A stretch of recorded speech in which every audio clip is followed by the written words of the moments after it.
राम राम सा बहनों, आज मैं आपको सुनाने जा रही हूँ करवा चौथ की व्रत कथा। इसमें एक साहूकार था, उसके 7 बेटे थे और एक बेटी थी। तो बेटी का नाम वीरावती था। वह सभी भाइयों की लाडली थी और उसकी शादी हो चुकी थी। लेकिन जब जैसा कि आप जानते हैं कि पुराने ज़माने में तो छोटे बच्चों की भी शादियां हो जाती थी, तो उसकी बचपन में ही शादी हो गई थी। वो अपने भाभीियों के साथ रहती थी और एक दिन करवा चौथ का व्रत आया और भाभीियों ने करवा चौथ का व्रत रखा। तो वीरावती ने भी जिद की कि मैं भी करवा चौथ का व्रत करूंगी, तो भाभीियों ने नहीं रोका। वीरावती ने भी करवा चौथ का व्रत किया और जब शाम हुई तो वीरावती को भूख लगाई, तो उसने कहा भाभी चांद कब उगेगा। तो भाइयों ने जब यह बात सुनी तो भाइयों को उस पर दया आ गई और एक भाई ने दीपक लिया, एक ने चलनी ली और पहाड़ी पे चढ़ के चांद जैसी आकृति बना के अपनी बहन को कहा कि बहन चांद उगाया है। तो वीरावती ने उस बात पे विश्वास कर लिया। उसने अपनी भाभीियों को बोला कि भाभी चांद उगाया है। भाभीियों ने कहा कि ननद भाई साहब, ये तो आपका चांद उगा है, हमारा चांद नहीं उगा, हमारा चांद तो लेट उगेगा। तो ऐसा बोल करके वीरावती की थाली परोसती गई। जब पहला कौर वीरावती ने लिया तो उसमें उसे छींक आ गई। दूसरा कौर मुंह में रखने के लिए लिया तो उसमें बाल आ गया और तीसरा कौर जब लिया तो ससुराल से बुलावा ही आ गया। तो माँ ने जब ये बात सुनी तो माँ बड़ी चिंतित हुई और अंदर जाके पेटी में से अपनी बेटी को देने के लिए साड़ी निकालने लगी। तो पहले जब निकाली तो नीला कलर की साड़ी निकली, दोबारा हाथ डाला तो सफ़ेद कलर की साड़ी निकली और तीसरी बार हाथ डाला तो काले कलर की साड़ी निकली। तो माँ और चिंतित हो गई।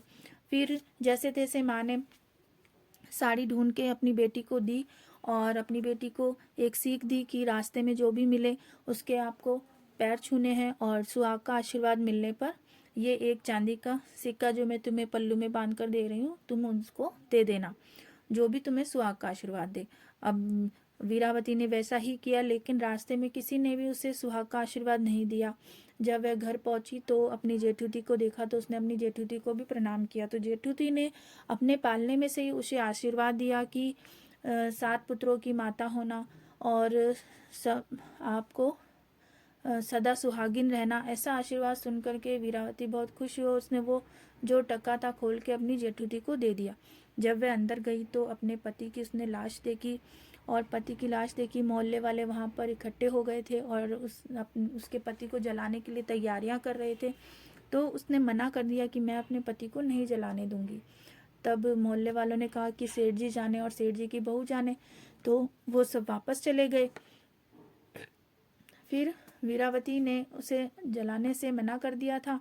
तो उसकी सास ने कहा कि हम इसे गांव में तो रख नहीं सकते, तो गांव के बाहर ही एक झोपड़ी बना देते हैं, वहाँ पे ही वीरावती अपने पति को लेकर के वहाँ पे रहेगी। तो गांव के बाहर एक झोपड़ी बना दी गई। गांव के बाहर उस झोपड़ी में वीरावती अपने पति को लेकर के रहने लगी। कुछ दिन बीत गए, फिर तिल चौथ आई। तिल चौथ का व्रत किया और माता आई, प्रकोप में आई। माता ने कहा कि पापनी दुष्टनी व्रत भंग करनी, तुम्हारा तो मुंह भी नहीं देखना चाहिए, मुंह देखना भी पाप है। तो कहा कि माता मुझे माफ़ कीजिए, मैंने नादानी में किया जो किया जो, तो आप मुझे माफ़ कर दीजिए, भूल से मेरे से भूल हो गई। तो तब चौथ माता ने कहा कि तू मेरे से बड़ी भी विशाख की चौथ माता आएगी तो उनके पाँव पकड़ना, वही तुम्हें क्षमा करेंगी। तो जैसे तैसे दिन बीत रहे थे, वैसाख की चौथ आई। वैसाख की चौथ आई तो वीरावती ने उनके पैर पकड़ लिए और बोला कि माता मुझे क्षमा कीजिए। तो चौथ माता ने कहा कि तुम भादवा की चौथ के पैर पकड़ना, मेरे नहीं। फिर भादवा की चौथ आई। भादवा की चौथ के वीरावती ने पैर पकड़ लिए और कहा कि आपको मुझे सुहाग का आशीर्वाद देना ही होगा। तो चौथ माता को उस पर दया आई और उन्होंने कहा कि मेरे से बड़ी कार्तिक मास की चौथ आती है, तुमने उनका व्रत भंग किया है, इसलिए वो तुम पे प्रकोपित हैं। तो तुम कार्तिक की चौथ का व्रत करना और उन्हीं के पैर पकड़ना, क्षमा मांगना, वो तुम्हें ज़रूर क्षमा करेंगी। तो ऐसे दिन बीतते गए और कार्तिक मास की चौथ का व्रत आया। करवा बेचने वाले जो लोग हैं वो आवाज़ लगा रहे थे, करवा ले लो, करवा ले लो, बायारी बेन करवा ले, सुहागिन करवा ले लो, बेटे की माँ करवा ले लो। तो ऐसी आवाज़ सुनकर वीरावती बाहर निकली, उसने भी करवा लिया और सुबह 3 बजे ही उठ गई करवा चौथ का व्रत करने के लिए। नहाई धोई, 16 श्रृंगार करके व्रत किया, सच्चे मन से व्रत किया और प्रसन्न होकर करवा माता आई और वह उनके पैर पड़ गई। पहले तो माता ने कहा कि व्रत भंग करनी पापिनी, तेरा मुंह देखना भी पाप है, मेरे पैर छोड़ो। पर उसने पैर नहीं छोड़े।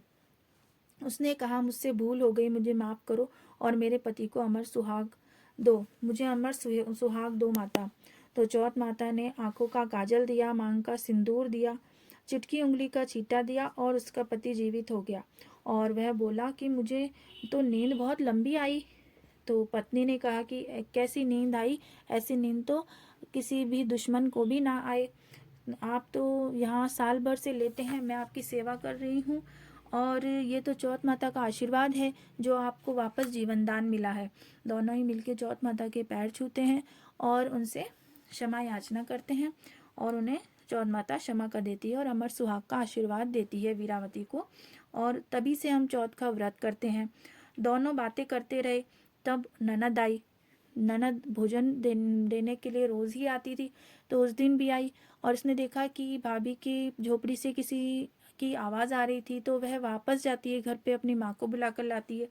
सास और ननद दोनों ही अंदर आते हैं, तो सासू जी देखते हैं कि उनका बेटा तो जीवित हो गया है। तो वह अपने बहू के पैर पकड़ने लगती है। बहू कहती है, सासू जी आप मेरे पैर पकड़ो, मैं आपके पैर पकड़ती हूँ और यह तो चौथ माता का आशीर्वाद है, आप भी उनको प्रणाम करो, उनका आशीर्वाद लो ताकि कोई कष्ट हम पे कभी ना आए। तो पूरे गांव में डिंडोरी पिटवा दी गई कि जो कोई चौथ माता का व्रत करेगा उनका बेटे पोते से वो संपन्न रहेंगी और अमर सुहाग उन औरतों को मिलेगा जो चौथ माता का व्रत करेंगी। तभी से करवा चौथ का व्रत। तो बहनों, ये थी हमारी चौथ माता की कथा। अब हम चौथ माता को प्रणाम करेंगे ताकि वो हमें आशीर्वाद दें।